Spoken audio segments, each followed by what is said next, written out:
살아가면서 우리는 믿음을 필요로 합니다. 믿음은 차를 탈 때도 필요하고요. 또 길을 걸을 때에도, 또 자리에 앉아 있는 의자에 앉을 때도 믿음 필요합니다. 보십시오. 지금 다 여기 의자에 앉아 계신데요. 어떻게 앉아 계십니까? 믿음 없이는 앉지 못하는 거 아시죠? 이 의자가 얼마나 튼튼한지, 내가 여기 앉아도 이 의자는 부러지지 않을 것이다. 이 믿음이 있기 때문에 지금 앉아 계신 거예요. 그래서 믿음이 없이는 의자에 우리 몸을 맡길 수 없는 겁니다. 이처럼 믿음은 우리의 마음과 행동에 영향을 미칩니다. 특별히 우리의 삶의 모든 것을 지탱하도록 하기 위해서는 하나님에 대한 믿음이 필요합니다.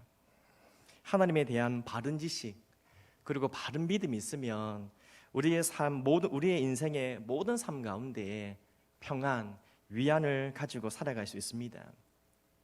그렇다면, 근데 하나님을 믿는다고 하는 것은 우리가 무엇을 믿는다는 겁니까? 우리는 어떤 하나님을 믿고 있으며 또 하나님을 어떻게 믿어야 합니까?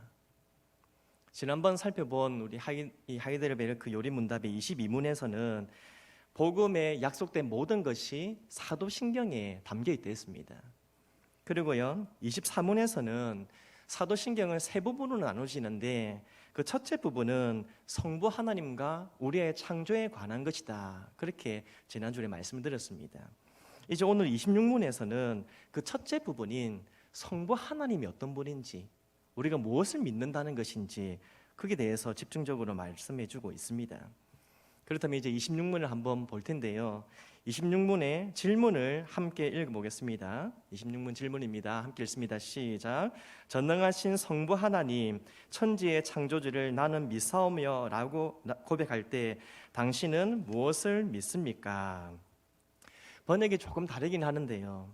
이 고백은 우리가 매주 드리는 고백입니다. 사도신경의 첫 부분입니다.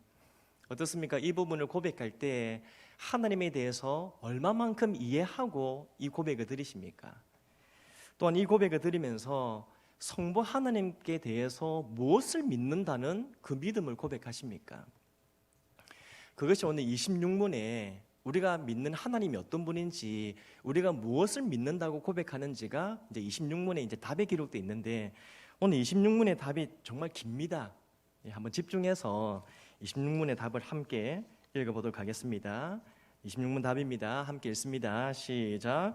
우리 주 예수 그리스도의 영원하신 아버지께서 아무것도 없는 중에서 하늘과 땅과 그 가운데 있는 모든 것을 창조하셨고, 또한 그의 영원한 작정과 섭리로서 이 모든 것을 여전히 보존하고 다스리심을 믿으며, 이 하나님께서 그의 아들 그리스도 때문에 나의 하나님과 나의 아버지가 되심을 나는 믿습니다. 그분을 전적으로 신뢰하기에 그가 나의 몸과 영혼에 필요한 모든 것을 채워주시며, 이 눈물 골짜기 같은 세상에 당하게 하시는 어떠한 악도 협력하여 선을 이루게 하실 것을 나는 조금도 의심치 않습니다. 그는 전능하신 하나님이시기에 그리하실 수 있고 신실하신 아버지이기에 그리하기를 원하십니다. 아멘. 아멘 안 나옵니까? 아멘 나오죠. 자, 어떻습니까? 우리가 믿는 하나님, 우리가 고백하는 하나님이 어떤 분이라고 가르치고 있습니까? 첫째로 하나님은 전능하신 창조주이십니다. 우리 그 앞에 핸드아웃 보면은 1번에 하나님 어떤 분인가, 어떤 하나님 있는가, 전능하신 창조주이십니다. 아시는 것처럼 하나님께는 여러 가지 속성이 있죠. 하나님에 대해서 말하라 하면 하나님 사랑의 하나님이시고요, 거룩하시고 유일하시고 영원하시고 여러 속성이 있습니다. 그런데 오늘 26문에서는 하나님을 소개할 때 전능하신 하나님이다, 이것을 가장 먼저 소개합니다. 그리고 하나님을 전능하시다는 것을 소개하기 위해서 하나님의 창조 사역을 강조합니다. 다시 26문의 답을 보시면요, 제가 번호를 좀 달아놨습니다. 원래는 없는데 설교를 위해서 제가 임의로 번호를 이렇게 매겨놨는데 1번 26문의 답 1번입니다. 1번 함께 한번 읽어보시겠습니다. 시작. 우리 주 예수 그리스도의 영원하신 아버지께서 아무것도 없는 중에서 하늘과 땅과 그 가운데 있는 모든 것을 창조하셨고, 하나님께서 아무것도 없는 중에서 하늘과 그 땅에 있는 모든 것을 창조하셨다고 합니다. 우리가 잘 알고 있는 창세기 1장 1절 아시잖아요. 태초에 하나님이 천지를 창조하시니라, 그렇게 말씀하는데요. 성경의 첫 권, 그리고 첫 장, 첫 절에서부터 하나님은 천지를 창조하신 전능하신 창조주라고 소개하고 있습니다. 그렇습니다. 하나님은 무에서부터 유를 창조하신 전능하신 창조자입니다. 그리고 인간의 한계와 상상을 뛰어넘는 전능하신 창조주이십니다. 그럼 하나님이 전능하신 창조주라고 하는데 그것이 왜 중요합니까? 그것이 무슨 의미입니까? 먼저는 하나님이 창조주라는 사실은 하나님은 온 세상의 주인이라는 뜻입니다. 골로새서 1장 16절 말씀 한번 보시겠습니까?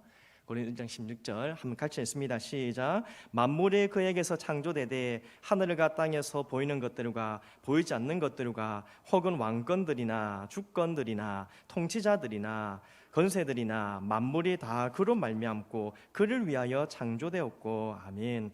만물이 그에게서 창조되었다죠. 모든 것이 하나님께로부터 났습니다. 다시 말하면 하나님께서 만들지 않은 것은 아무것도 없다는 겁니다. 사실 하나님께서 창조하신 세상 보면 너무 놀랍지 않습니까? 인간이 다 알 수 없을 정도로 큽니다. 너무 우리가 볼 때는 우리 손에 들어오지 않고요, 우리가 감당할 수 없을 만큼 신비롭기도 하고 무한한 것처럼 보이고 크기도 합니다. 하지만 그렇다고 세상은 무한하지 않습니다. 왜냐하면 온 세상은 하나님에 의해 창조된 피조물에 불과하기 때문입니다. 세상이 아무리 크다고 해서요, 우주가 아무리 깊고 신비하다 한다 하더라도 그 모든 것이 하나님께서 만드신 피조물에 불과합니다. 인간도 그렇습니다. 세상의 모든 사람이 창조주 하나님에 의해서 창조되었습니다. 아무리 뛰어난 사람도요, 아무리 잘 나가는 사람도 다 하나님이 만드신 피조물에 불과합니다. 오늘 우리가 읽은 이 본문 말씀이 창조주 하나님과 우리 피조물인 인간을 이 관계를 잘 보여주는데요. 이사야 64장 8절 말씀을 다시 같이 한번 읽어보겠습니다. 함께 읽습니다. 시작. 그러나 여호와여, 이제 주는 우리 아버지시니이다. 우리는 진흙이요 주는 토기장이시니 우리는 다 주의 손으로 지으신 것이니이다. 아멘. 오늘 말씀은 하나님은 창조주 하나님이시고 우리는 피조물에 불과하다, 하나님이 주인이시다, 이것을 말씀해 주고 있습니다. 따라서 우리가 하나님을 전능하신 창조주라고 고백할 때 동시에 이런 마음을 가져야 됩니다. 하나님은 전능하신 창조주입니다 고백하면서 우리 마음속에 저는 하나님의 피조물입니다, 하나님은 전능하신 창조주이십니다, 그럴 때 우리 마음에는 저는 하나님의 피조물에 불과합니다, 이런 고백을 해야 합니다. 따라서 피조물인 우리들은 하나님을 전적으로 의존해야 되고요, 하나님을 경외해야 합니다. 만약 우리가 피조물인 우리가 하나님을 경외하지 않는다, 피조물인 우리가 하나님을 의존하지 않고 또 하나님을 떠나고 하나님을 거역한다, 그렇다면 그것이 바로 죄의 출발이라는 사실을 우리는 기억해야 합니다. 내가 피조물이 아니라고 하나님을 하나님으로 주인으로 인정하지 않는다는 것이 바로 죄의 시작입니다. 또 한 가지, 이제 하나님을 전능하신 창조주라고 고백하는 이 사실이 어떤 의미인가, 왜 중요한가? 그것은 세상의 모든 것이 하나님의 손 안에 있음을 보여줍니다. 26문 답 2번인데요. 2번을 같이 한번 이제 보겠습니다. 2번 적혀 있죠. 같이 읽습니다. 시작. 또한 그의 영원한 작정과 섭리로서 이 모든 것을 여전히 보존하고 다스리심을 믿으며. 하나님은 창조하신 이 모든 것을 그냥 두지 않습니다. 그의 영원한 작정과 섭리로 하나님이 만드신 모든 것을 보존하시고요, 또 다스리십니다. 또한 인생의 생사화복이 그래서 하나님의 손에 달려있는 것이죠. 하나님은 죽이기도 하시고 살리기도 하시고 세우기도 하시고 높이시기도, 낮추시기도 하시고 높이기도 합니다. 그리고 인간의 모든 계획이, 인간의 계획이 아니라 우리 이 땅에 있는 모든 것들이 우리 사람의 계획, 그냥 사람이 이루는 것이 아니라 하나님의 작전 가운데 영원하신 그 뜻에 따라서 모든 것이 운영됩니다. 따라서 하나님을 창조주 하나님이다, 전능하신 창조주라 고백하는 사람은 하나님 앞에 교만할 수 없는 것이죠. 하나님 손에 있는데요, 다 하나님의 영원한 작정과 하나님의 그 건세로 주권으로 다스리시는데 어떻게 하나님 앞에 교만할 수 있겠습니까? 하나님을 창조주로 고백하는 사람은 하나님께 전적으로 의존해야 될 것이고, 그리고 하나님의 주권과 섭리에 순복할 수 있어야 합니다. 자, 지금까지 우리가 하나님은 창조주 하나님이다 그렇게 살펴봤는데요, 하나님이 전능하신 창조주라 하니까 절대 권력을 가지신 분처럼 느껴집니다. 그렇죠? 절대 권력을 가지셨습니다. 하나님이 창조주시고 주인이시기에 모든 것을 하나님 마음대로 할 수 있습니다. 인간을 구원하기도 하시고 심판하기도 하십니다. 그런데 이러한 창조주, 전능하신 창조주 하나님이 우리 인간과 좋은 관계를 맺지 않는다, 그러면 어떻게 될까요? 피조물을 창조하시고 다스리시고 구원하기도 하시고 심판하기도 하시는 이 하나님과 내가 친밀한 관계를 맺지 못한다면 어떤 마음이 들겠습니까? 만약 그렇다면 두려움에 빠질 겁니다. 이방 종교를 보시면 그들은 그들이 믿는 신과 친밀한 관계를 가지지 못합니다. 그래서 그들은 세상에 일어나는 일들 속에 두려움 가집니다. 태풍이 불고요, 기근이 심하고, 또 지금같이 코로나 같은 이런 질병이 생기면 기후제를 지내고 제사를 지내죠. 혹 신이 노여워서 그렇나 신을 달래려고 하고, 아니면 이런 상황이 있지만 복을 받기 원하고, 또 재앙은 피해가기 원해서 신에게 빌고 또 빕니다. 근데 그들은 그들이 믿는 신에게 빌면서도 평안을 얻지 못합니다. 왜냐하면 그들이 믿는 신과 친밀한 관계가 아니거든요. 그래서 그 신을 무서운 존재로만 생각하고 두려움에 빠지는 겁니다. 하지만 우리가 믿는 전능하신 하나님은, 전능하신 창조주 하나님은 우리와 친밀한 관계를 맺기 원하십니다. 전능하신 하나님은 우리와 상관없는 창조주가 아니라 우리의 아버지가 되십니다. 먼저 두 번째 대지입니다. 보십시오. 하나님은 어떤 분이신가? 두 번째 답은 하나님은 우리의 아버지십니다. 하나님께서 우리의 아버지가 되신다. 이건 정말 놀라운 신비입니다. 신비. 말도 안 되는 것이죠. 어떻게 창조주 하나님께서 한낱 피조물에 불과한 우리들의 아버지가 되실 수 있겠습니까? 어떻게 이게 가능하겠습니까? 자, 이게 가능한 이유를 오늘 26문의 답에서 찾을 수 있는데요, 3번 한번 보십시오. 3번 같이 한번 읽어볼까요? 시작. 이 하나님께서 그의 아들 그리스도 때문에 나의 하나님과 나의 아버지가 되심을 나는 믿습니다. 3번 그 괄호의 그리스도죠. 예수님은 우리의 하나님이면서도 성부 하나님의 유일하신 아들입니다. 따라서 하나님을 아버지라 부를 수 있는 분은 오직 예수님밖에 없습니다. 오직 예수님만 하나님을 아버지라 부를 수 있죠. 그런데 오늘 26문에서 그의 아들이신 예수 그리스도 때문에 하나님은 나의 하나님이 되고 또 하나님은 나의 아버지가 된다고 하십니다. 즉 우리가 예수님을 나의 구주로 믿고 예수님과 연합하여서 하나가 되면 예수님이 가지고 있는 모든 특권을 우리들도 누릴 수 있도록 허락해 주시는 겁니다. 예수님을 나의 구주로 믿기만 하면 우리 또한 예수님처럼 하나님을 아버지라 부를 수 있도록 그런 은혜와 특권을 주신다고 약속하는 겁니다. 요한복음 1장 12절 잘 아는 말씀이죠. 같이 한번 읽어볼까요? 시작. 영접하는 자, 곧 그 이름을 믿는 자들에게는 하나님의 자녀가 되는 권세를 주셨으니. 아멘. 자녀를 삼아주시네요. 에베소서 1장 5절도 한번 보십시오. 에베소 1장 5절 같이 읽습니다. 시작. 그 기쁘신 뜻대로 우리를 예정하사 예수 그리스도를 말미암아 자기의 아들들이 되게 하셨으니. 아멘. 오늘 예수 그리스도 때문에 우리를 하나님의 자녀 삼으셔서 우리 하나님 아버지라 부른다 하는 겁니다. 따라서 전능하신 하나님, 이 창조주 하나님을 우리는 마음껏 아버지라 부를 수 있습니다. 누구 때문에요? 예수님 때문에, 예수 그리스도 때문에 우리는 마음껏 하나님을 나의 아버지 그렇게 부를 수 있는 겁니다. 한번 불러보시겠습니까? 하나님 아버지, 하나님 아버지. 너무 감사하잖아요. 그런데 한번 생각해 보십시오. 그러면 하나님을 아버지라고 부른다면 아버지라 부르는 그 사람들의 삶은 어떠하겠습니까? 하나님 우리 아버지가 되시는데 또 우리가 하나님 아버지 부르는데 그렇게 하나님이 나의 아버지 되신다고 우리 인생에 한 번만에 달라집니까? 우리 인생에 한순간에 뭔가 큰 일이 일어납니까? 아니죠. 여전히 우리는 가난하기도 하고요.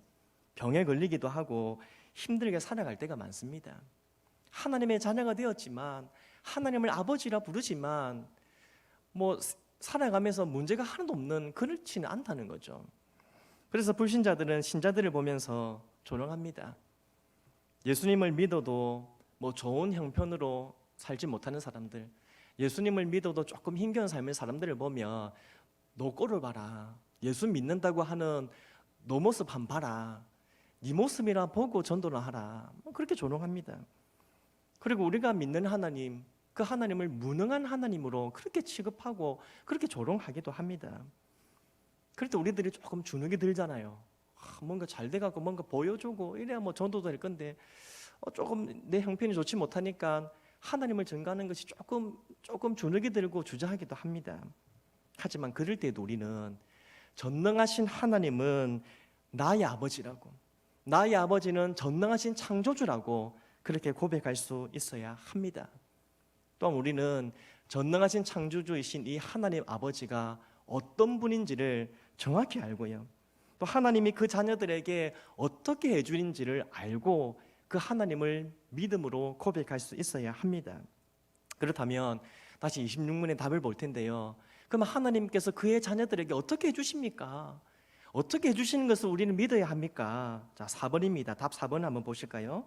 같이 한번 읽어봅니다. 시작. 그분을 전적으로 신뢰하기에 그가 나의 몸과 영혼에 필요한 모든 것을 채워주시며. 아멘. 그렇습니다. 하나님 우리에게 어떻게 해주시는가? 하나님은 나의 몸과 영혼에 필요한 모든 것을 채워주십니다. 자, 가로 속에 보면 채워주시는 하나님입니다. 사실 하나님은 태초부터 우리들의 필요를 공급해 주셨습니다. 천지를 창조하실 때에 사람을 창조하기 전부터 우리 인간이 가할 수 있는 그 초소를 하나님께서 마련해 주시지 않았습니까? 우리를 위해서 예배해 주신 겁니다. 채워주시고 공급해 주신 것이죠. 그리고 이 땅을 살아가는 우리들에게 하나님의 돌봄을 받게 하십니다. 하나님은 우리의 아버지가 되셔서 우리의 필요를 아시고 돌보아 주신다고 말씀합니다. 마태복음 6장 31절과 32절 보시면요, 그러므로 염려하여 이르기를 무엇을 먹을까 무엇을 마실까 무엇을 입을까 하지 말라. 이런 다 이방인들이 구하는 것이라. 너희 하늘 아버지께서 이 모든 것이 너희에게 있어야 할 줄 아시느니라. 하나님이 아신대요. 하늘 아신다는데 너희 하늘 아버지께서, 우리 하늘 아버지께서 아신다고 합니다. 우리의 필요를요. 그리고 마태복음 7장 12절에 이렇게 말씀하시네요. 너희가 무엇이든지 남에게, 제가 준 말씀 구절이 다른데요. 제가 찾은 말씀 읽겠습니다. 너희가 악한 자라도 좋은 것으로 자식에게 줄 알거든 하물며 하늘에 계신 너희 아버지께서 구하는 자에게 좋은 것으로 주시지 않겠느냐. 아멘. 하늘에 계신 아버지께서 우리에게 좋은 것을 주신대요. 악한 아버지도 그러는데 좋으신 아버지가 그렇게 하지 않겠느냐. 그리고 로마서 8장 32절 이 말씀을 함께 읽어보겠습니다. 로마서입니다. 제가 읽겠습니다. 로마서 8장 32절입니다. 자기 아들을 아끼지 아니하시고 우리 모든 사람을 위하여 내주신 이가 어찌 그 아들과 함께 모든 것을 우리에게 주시지 아니하겠느냐. 아멘. 하나님께서 우리의 필요를 채워주시는데요, 아낌없이 공급해 주시는데 그 아들과 함께 아끼지 아니하고 공급하신다고 말씀합니다. 그렇습니다. 하늘에 계신 우리 아버지는 그의 자녀들에게 좋은 것을 주시는 하나님입니다. 좋은 것을 주시는 아버지입니다. 그래서 우리들의 구원을 위해서 독생자 예수 그리스도까지 아끼지 않고 우리를 위해서 내어주셨습니다. 이처럼 하나님은 우리들의 몸과 영혼에 필요한 모든 것을 채워주시는 참 좋으신 아버지인 줄 믿습니다. 오늘 이 답 그대로입니다. 또 한 가지 하나님께서 그의 자녀들에게 어떻게 해주시는가? 하나님은 우리 인생의 어떠한 악도 선으로 바꾸어 주십니다. 무엇으로 바꾸신다고요? 네, 가로 속에는 선입니다. 선으로 바꿔주십니다. 26번 답에 5번 한번 보십시오. 5번을 같이 한번 읽어보겠습니다. 시작. 이 눈물 골짜기 같은 세상에서 당하게 하시는 어떠한 악도 협력하여 선을 이루게 하실 것을 나는 조금도 의심치 않습니다. 아멘. 세상에서 우리는 시련을 당합니다. 고난을 당합니다. 고난 없는 자가 없지요. 문제는 시련을 당하고 고난을 당할 때에 우리가 낙심하게 된다는 겁니다. 낙심하고 두려움에 빠집니다. 그러나 반드시 우리가 기억해야 할 사실은 인생의 고난과 역경이 우리를 삼키지 못한다는 사실입니다. 절대로 우리의 영혼까지 해칠 수도 없습니다. 왜냐하면 우리 하나님께서 그의 자녀들을 고난 중에 그냥 버려두지 않기 때문입니다. 고난을 당한 그의 자녀들을 그냥 내버려 두지 않기 때문입니다. 누가요? 우리 하나님 아버지께서요. 또한 하나님은 우리가 당한 인생의 이 눈물 골짜기, 인생에서 당하는 모든 아픔, 모든 슬픔, 모든 고통, 이 모든 것들을 유익으로 바꾸어 주실 수 있는 분이기 때문입니다. 로마서 8장 28절 한번 보십시오. 예, 같이 한번 읽어보겠습니다. 시작. 우리가 알거니와 하나님을 사랑하는 자, 곧 그의 뜻대로 부르심을 입은 자들에게는 모든 것이 합력하여 선을 이루느니라. 아멘. 창세기 50장 20절도 있는데요. 오늘 창세기 50장 20절에 있는 요셉의 고백을 한번 또 들어보십시오. 같이 읽겠습니다. 시작. 당신들은 나를 해하려 하였으나 하나님은 그것을 선으로 바꾸사 오늘과 같이 많은 백성의 생명을 구원하게 하시려 하셨나니. 아멘. 오늘 요셉은 하나님 주시는 꿈을 꾸었지만 그의 인생에 부당한 일이 있고요, 억울한 일을 당하고 또 힘겨운 일을 많이 당했습니다. 하지만 요셉이 나중에 고백하기로 하나님은 그 모든 악도, 그 악한 것들도 모든 것을 선으로 바꾸어 주셨다. 하나님이 내 인생의 모든 것을 선으로 바꾸어 주셨다. 요셉이 그렇게 고백합니다. 그렇습니다. 성도 여러분, 우리 하나님은 우리 인생의 어떠한 일들도 우리가 생각할 때에 참 고통이다, 내가 생각할 때 이거는 참 괴로움이다, 내가 생각할 때 이거는 참 부당하다, 어떻게 이런 일이 나냐 하는 그 모든 것들까지도 선으로 바꿔주실 줄 믿습니다. 우리 하나님은요, 그렇게 하실 수 있는 분이시고 또 그렇게 하실 것입니다. 왜입니까? 오늘 그 답을 마지막 26번의 마지막 답을 보십시오. 정말 기가 막히는데요, 저는 이 마지막 고백이 너무나 참 감동이 되고 은혜가 됩니다. 26문 답입니다. 6번을 같이 한번 읽어보겠습니다. 시작. 그는 전능하신 하나님이시기에 그리 하실 수 있고 신실하신 아버지시기에 그리 하기를 원하십니다. 아멘. 다시 한번 우리가 믿음을 담아서 큰 소리로 한 번 더 이 두 줄을 읽어보겠습니다. 시작. 그는 전능하신 하나님이시기에 그리 하실 수 있고 신실하신 아버지이기에 그리 하기를 원하십니다. 아멘. 믿으십니까? 그렇습니다. 우리 하나님은 전능하신 하나님이시기 때문에 우리 인생의 모든 것을 선하게 바꾸실 수 있고요, 또 신실하신 아버지이기 때문에 우리를 돌보시고 우리 인생 그렇게 아름답게 만들어 가시는 하나님이십니다. 지금도 하나님은 전능하시고 신실하신 하나님 아버지는 지금도 우리 인생의 모든 것을 선하게 가꾸어 가시고 아름답게 하나님께서 그려 가시고 그렇게 우리 인생을 인도하고 계신 줄 믿으시길 바랍니다. 말씀 맺습니다. 크리스마스 이브에 인도네시아에 사시는 선교사님의 이야기인데요, 그 선교사님의 집 천장이 크리스마스 이브에 집 천장이 무너졌습니다. 안 그래도 천장이 부실했는데 쏟아지는 비 때문에 비가 너무 많이 와서 천장이 무너지고 비가 막 집 안으로 막 쏟아지는 것이죠. 그래서 그날 하늘도 막 비를 쏟아내면서 울고 사모님도 울고 막 아이들도 울었습니다. 선교사님도 그 비가 집 안으로 막 쏟아지는 것을 보면서 너무 마음이 힘들고 몸도 힘들고 그래서 하나님께 원망하는 마음까지 들었다고 합니다. 마음을 추스르고요. 이제 비가 멈추고 이제 집을 좀 수리해야 되겠다 하는데 이제 도무지 수리가 안 됩니다. 30년이 넘은 집이라서 너무 낡아서 수리가 안 된답니다. 어쩔 수 없이 이제 이사를 하기로 결심하고 집을 이제 돌아보러 갔습니다. 친구와 함께 이제 집을 구해보려고 한 30군데를 다 돌았는데 마음에 드는 집이 하나도 없는 겁니다. 조금 마음에 들면 너무 비싸서 집을 못 준답니다. 왜냐하면 정해진 돈이 있지 않습니까? 그래서 30집을 다 돌고 그래도 원하는 집을 못 찾아서 그냥 이거라도 하자. 그래서 그 집을 계약을 하려고 마음을 먹었습니다. 이제 그 다음날 계약하려고요. 근데 그 친구가 함께 집을 보러 갔던 그 친구가 인도네시아 그 현지 크리스찬이죠. 그 친구가 선교사님 딱 한 집만 가봅시다. 나와 한 집만 가봅시다. 그렇게 이야기합니다. 선교사님 사실 너무 마음이 안 가고 싶죠. 며칠을 돌아다니면서 너무 지치기도 하고 또 다른 집이 있겠나 다 똑같지. 그래서 안 가고 싶은데 하도 가자니까 못 이기는 척하면서 갔습니다. 별 기도도 하지 않고 갔는데 사모님과 딱 그 집을 딱 보고 들어간 순간 이 집이라는 확신이 딱 들었답니다. 아, 하나님이 이 집을 예비하셨구나. 마음이 딱 들었답니다. 근데 문제는 돈이잖아요. 그래서 돈이 어떻게 되는가 물어보니까 역시 가격이 좀 센 거죠. 자기들이 갖고 있는 돈보다 싶은데 그 집주인이 그럽니다. 가격이 그냥 그 가격에 줄게요. 준답니다. 선교사님이 그 일을 경험하고 그런 마음이 들었다고 합니다. 하나님께서는 집 천장이 무너진 그날에 비가 쏟아져서 집 천장이 무너진 그날에 이미 자기들에게 주실 이 좋은 집을 예비하셨구나. 그런 확신이 딱 든다는 거예요.